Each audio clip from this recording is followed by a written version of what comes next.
process server has been arrested while trying to serve Taylor Swift with deposition papers. Taylor Swift and Travis Kelce are staying front and center in the headlines, stirring up more buzz than ever. First, a bizarre incident occurred when a man tried to serve Taylor Swift legal documents at Travis Kelce's home in Kansas, of all places. The attempt didn't go as planned, and instead of delivering the papers, the man ended up getting arrested. Meanwhile, things are heating up on the family front too. Travis's mom, Donna Kelce, has reportedly been nudging him about starting a family, putting some pressure on him when it comes to having babies.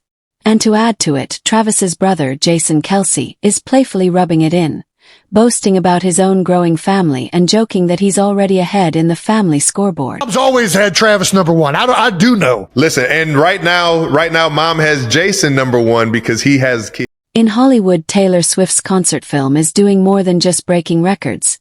It's breaking hearts at the box office. Rival movie Grow didn't stand a chance, reportedly pulling back its release to avoid going head-to-head with the Swiftie storm. And the headlines don't stop there. Taylor is rumored to be stepping into the role of hype woman at her best friend Selena Gomez's super-secret wedding. Interestingly, word is she might be going solo, without Travis Kelce. Meanwhile, Travis is grabbing attention of his own after a viral sideline moment showed him getting into a heated push and shove with Kansas City Chiefs coach Andy Reid. But hey, as far as the internet's concerned, a little drama keeps things interesting. Speaking of drama, Taylor's switching gears this NFL season. After months of being front and center at Travis's games, she's reportedly planning a more low-key presence. The reason? Insiders say she's looking to protect her relationship from public overexposure and silence the critics who blame her for bringing a so-called curse to the Chiefs now. Picture this. It's 2 a.m. in the quiet suburb of Leawood, Kansas. While most people are fast asleep, a former police officer, now working as a process server, decides it's the perfect time to hop the fence at Travis Kelce's house. His mission? Serve Taylor Swift with court papers on behalf of actor Justin Baldoni's legal team. Forget midnight pizza deliveries. This guy was serving lawsuits. But instead of delivering the envelope, he ended up delivering himself right into police custody. The intruder was promptly arrested and now faces charges for trespassing in a gated community. As one insider put it, that's not just a legal fail, it's bad blood in the making. It's okay, we need some juice, so that's good. This whole circus started when actor Justin Baldoni tried to drag Taylor Swift into his legal drama with Blake Lively. And when I say drama, I mean a $400 million countersuit kind of mess. Yes, that messy. Baldoni's legal team wanted Taylor to give a deposition, but the judge wasn't having it. In plain terms, the court basically said, "You had months to get her testimony. Don't come crying now." Taylor's legal team didn't waste time either, doubling down and making it crystal clear she has zero intention of participating. Not unless someone drags her in by force. And really, can you blame her? She's got a global tour to run, an engagement in the works, and a serious stalker situation. Baldoni's lawsuit doesn't exactly rank high on her to-do list. Now here's where it goes full soap opera. Apparently, Taylor and Blake Lively were once tight, like godmother to her kids tight. Swift even name-dropped Blake and Ryan Reynolds' children in her lyrics, a move usually reserved for people in your innermost circle.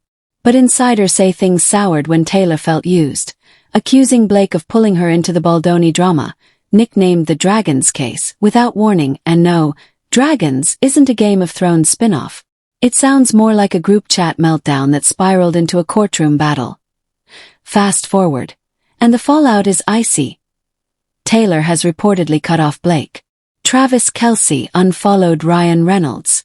And the once iconic celeb friend group, Post, as dead as MySpace. Meanwhile, as Taylor dodges subpoenas and stalkers, Travis is facing a different kind of pressure. The grandma agenda. Yup, Donna Kelce, mom to Travis and Jason, has reportedly made it official. Jason is the favorite son. And not because he's the older or more responsible one. It's because he already has 4 kids, including a brand new baby boy, Travis. Still at zeroed on their podcast, the Kelce brothers spilled the tea. Donna is literally keeping score like it's fantasy football. And Jason's running up the points with his mini team of daughters and new son. Travis admitted it stings. Imagine being a multi-time Super Bowl champ, only to hear at Sunday dinner, "So, when am I getting grandbabies?" Brutal. Access server has been arrested while trying to serve Taylor Swift with deposition papers. The guy was charged with jumping the fence onto a private residence in a private neighborhood at around 2 a.m. To crank up the heat even more, Deion Sanders jumped into the conversation, because of course he did. The NFL legend couldn't resist tossing in his 2 cents, joking that now that Travis is officially engaged, he's out of excuses. "Come on, dude. What are you waiting for?" Sanders quipped, throwing fuel on the already blazing family pressure fire. Travis laughed it off on camera, trying to play it cool, but you could see it. The grin, the squirm, the "please stop talking about babies on national TV" energy. The pressure is real. He's always had Travis number one. I do know. Listen, and right now, mom has Jason number one because he has kids. That is true. She has said that. She has made that comment. She's put some pressure. Donna Kelce is already in full grandma mode, and Travis hasn't even bought a stroller yet. Sources say she's so sentimental about his engagement to Taylor Swift, she's hoarding every scrap of memorabilia like a scrapbook queen. We're talking photos, flowers, handwritten notes, maybe even the rose petals from the proposal.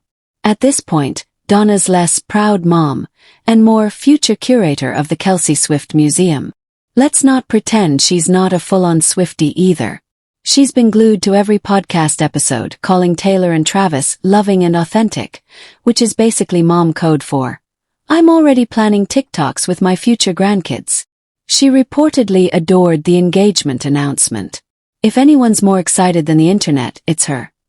And while Donna's drawing up grandma plays like it's the Super Bowl, Hollywood's rewriting its release calendar, because Taylor Swift just bulldozed it. Her Showgirl concert movie dropped a surprise AMC release party, and suddenly other films started panicking like quarterbacks with a blitz incoming. The first to fold. A sweet little autumn flick called Grow. It quietly backed out of its original October 3rd slot and pushed itself 2 weeks downfield. Why? Simple. Going head-to-head with Taylor right now is career suicide. Or what's Grow about? Not superheroes or dystopias. Pumpkins. Giant ones.